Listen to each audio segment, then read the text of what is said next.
মেহেরপুরে ইসলামী bank Bangladesh PLC Gangni ও মেহেরপুর শাখায় গ্রাহক ফোরামের চাপে ১ ঘণ্টার কর্মবিরতি পালন করেছেন কর্মকর্তা কর্মচারীরা। সকাল ১০টা থেকে ১১টা পর্যন্ত এই কর্মসূচি পালন করা হয়।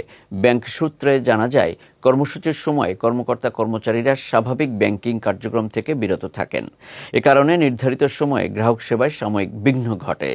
এছাড়াও কর্মকর্তারা জানান, গ্রাহক ফোরামের সদস্যরা ব্যাংকে এসে ১ ঘণ্টার জন্য কর্মবিরতি পালনের বিষয়ে তাদের উপর চাপ সৃষ্টি করেন। পরিস্থিতি বিবেচনায় নিয়ে তারা ওই সময়ে কর্মসূচিতে অংশ নেন। অন্যদিকে গ্রাহক ফোরামের সদস্যরা দাবি করেন, ইসলামী ব্যাংককে এস আলম গ্রুপের হাতে তুলে দেওয়ার যে কোনো উদ্যোগ বা পায়তারার প্রতিবাদে তারা এই কর্মসূচি পালন করেছেন।